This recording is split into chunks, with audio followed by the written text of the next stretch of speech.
Gracias por acompañarnos. Esto es Al Punto a través de TVU. Nosotros seguimos y vamos con lo anunciado, porque estamos en un contacto vía Zoom con la abogada y ex canciller, la doctora Karen Longarich, quien tiene la gentileza de acompañarnos en este contacto vía Zoom para hablar a propósito de esa invitación que ha hecho Romer Saucedo a aquellas personas que han tenido que dejar el país, a los exiliados, a retornar a Bolivia, garantizando la restitución del sistema judicial lejos de la persecución jurídica. Permítame darle las muy buenas noches y la bienvenida. Doctora Longarich, buenas noches y bienvenida. Qué gusto saludarla. Paola Saavedra, de los estudios de Televisión Universitaria La Paz.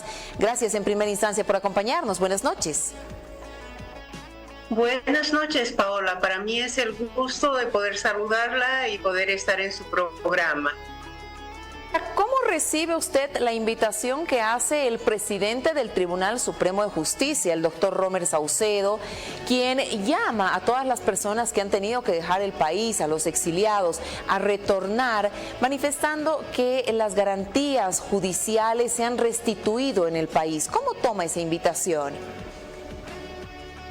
Bueno, ya podrá imaginar usted la alegría, la esperanza que esto ha generado en muchos exiliados políticos que se encuentran viviendo fuera de Bolivia y que están hace muchos años prohibidos de retornar al país por el temor de que su libertad peligra.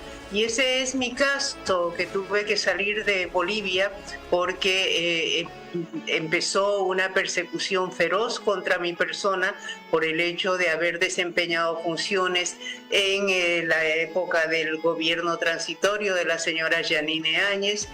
Fui canciller y creo que toda la labor que desarrollé fue en beneficio del país. No es que creo, sino que estoy absolutamente segura. Y sin embargo, a cambio, recibí una respuesta bastante agresiva contra mi persona a través de persecución política, persecución judicial. Y estoy acá esperando que se haga realidad esta declaración, esta promesa que ha mencionado el presidente del Tribunal Supremo de Justicia, en sentido de que se van a restituir todas las garantías judiciales y el debido proceso para todas aquellas personas que se encuentran en el exilio, y para aquellas personas que también se encuentran privadas de libertad, ¿no? Como es el caso de muchas otras personas vinculadas a cuestiones políticas que están privadas de libertad y que lamentablemente sus derechos han sido conculcados, ya que no han merecido, no han tenido la posibilidad de gozar de un proceso con todas las garantías que la ley, que la Constitución y los tratados otorgan a las personas, ¿no?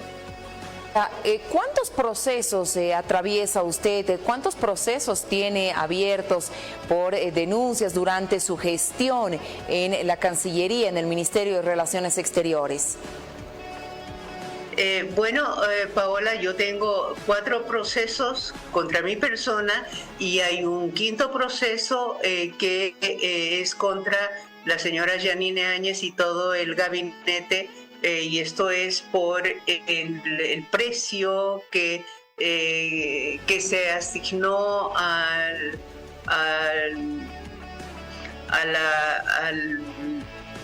la gasolina. No recuerdo exactamente bien, pero es un proceso en contra de todo el gabinete.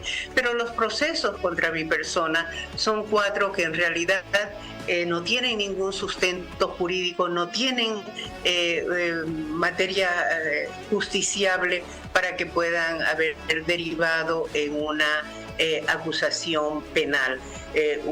Son procesos, hay un proceso por firma de resoluciones, es el que me acusan de haber firmado ilegalmente una resolución que permitió actualizar el proceso, el escalafón diplomático de Cancillería, y esa resolución, todo el procedimiento que se realizó para actualizar el escalafón diplomático se lo hizo respetando pulcramente, escrupulosamente la ley 465 del Servicio Exterior, que el mismo gobierno de Evo Morales había aprobado y donde a través de una disposición transitoria se facultaba a las autoridades de Cancillería a elaborar un reglamento, aprobar un decreto supremo que establezca el procedimiento para actualizar el escalafón diplomático. Se hizo conforme a ley y sin embargo ellos utilizaron conductos políticamente obsecuentes al masismo, que era el Tribunal Constitucional, para gestionar un recurso de inconstitucionalidad de esa disposición transitoria de la ley 465 en la que nos habíamos apoyado para hacer todo este procedimiento del escalafón diplomático, y ellos, el Tribunal Constitucional, declaró inconstitucional esa disposición transitoria, pero con posterioridad a que nosotros ya habíamos concluido todo el trámite. Es decir, y lo aplicaron, esa inconstitucionalidad decretada por el Tribunal Constitucional se aplicó de manera retroactiva en el trámite que nosotros hicimos. Pero esto es absolutamente ilegal. Es inconstitucional porque quienes no cumplieron la ley 465 fueron precisamente los cancilleres en la época de don Evo Morales, que no actualizaron el escalafón diplomático, que debían haberlo actualizado de manera regular. Pero bueno, después hay otro proceso que es por el supuesto delito de nombramientos ilegales. Es el hecho de haber respaldado la postulación de un prestigioso jurista para ser magistrado del Tribunal Andino de Justicia, que tiene sede en Quito, Ecuador. En ese sentido, conforme también se establecen los protocolos y reglamentos para hacer este tipo de representaciones en el exterior, se lo postuló, Cancillería lo postuló, y vale la pena comentar esto, que inclusive el decano de la Facultad de Derecho de entonces había mandado una nota a Cancillería pidiendo que se lo postule al doctor García Brito. Y también enviaron notas rectores de otras universidades, la Universidad de San Francisco Javier, la Universidad Andina de la Comunidad Andina y otras entidades académicas respaldando la candidatura de este prestigioso jurisconsulto.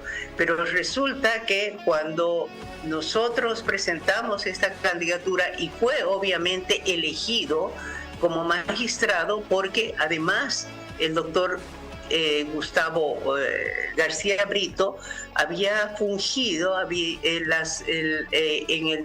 en el Tribunal Andino de Justicia como secretario general durante 10 años. Es decir, tal vez era el abogado, el jurisconsulto que mayor conocimiento y dominio tenía de esa materia para ejercer las funciones de magistrado. Sin embargo, nos iniciaron ese proceso, a él y a mí. A él lo acosaron tanto, estando ya en funciones en Quito, Ecuador, lo acosaron, lo presionaron hasta que lograron que él renuncie a cambio de retirarle la demanda, ¿no? Renunció e inmediatamente el entonces canciller de Bolivia, Rogelio Maita, también renunció él a sus funciones y se hizo nombrar en reemplazo de Gustavo García Brito en el Tribunal Andino de Justicia. Imagínense, realmente vergonzoso, un juego, una manipulación vergonzosa de los cargos en el exterior, que bueno, esto no solamente fue en desprestigio del gobierno boliviano, sino del propio Tribunal Andino de Justicia, que se prestó a semejante manipulación, ¿no?, para darle espacio a Rogelio Maita, que había sido el persecutor del magistrado García Brito, que tenía las suficientes credenciales académicas y profesionales para ejercer el cargo de magistrado en representación de Bolivia. Doctora, si me permite, por favor, en ese marco, con la explicación que usted nos realiza, ¿qué corresponde ahora? ¿Corresponde un sobreseimiento por parte de la Fiscalía a estos casos a los que usted ha hecho referencia, que no tendrían un sustento jurídico? Bueno, no tienen ningún sustento jurídico. Hay dos procesos que están con imputación, y a ellos les correspondería un sobreseimiento. Hay otro proceso por legitimación de ganancias ilícitas. En ese caso, el fiscal me ha sobreseído, y la Cancillería ha apelado a ese sobreseimiento, ha presentado un memorial oponiéndose. Esto ha sido, creo, en el mes de julio. En el mes de julio empezaron a moverse nuevamente todos estos procesos, esto coincidente con el intento que yo estaba haciendo de que reconozcan el derecho que tenía de dar clases virtuales en la Universidad Mayor de San Andrés, ¿no? Entonces ese es el estado de las cosas. La persecución ha sido feroz contra mi persona, y porque muchos de los exministros del gobierno de la señora Áñez viven en Bolivia.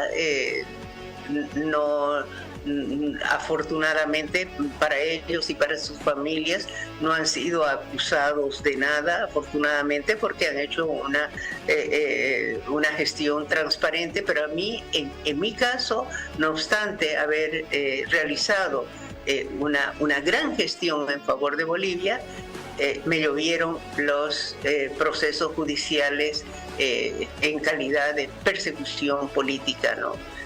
Y porque no puede ser de otra manera. Son procesos que no tienen ningún fundamento jurídico, resultan inclusive risibles a la sola lectura de las demandas, e inclusive la persona lega podría extrañarse de que un abogado o de que se pretenda juzgar acciones que están absolutamente ajustadas a la ley, y que se las quiera tergiversar y que se las quiera distorsionar para poder penalizarlas, ¿no? Doctora, yo quiero agradecerle por esta gentileza de haberse tomado el tiempo y explicarnos la situación judicial que usted está atravesando, el cómo ha recibido esa noticia. Y muy cortito, por favor, al final, ¿ansiosa de retornar a Bolivia, doctora Longarich? Claro que sí, es mi patria, es mi país, por derecho natural y por derecho constitucional, legal y de tratados internacionales. Tengo derecho a vivir en mi país.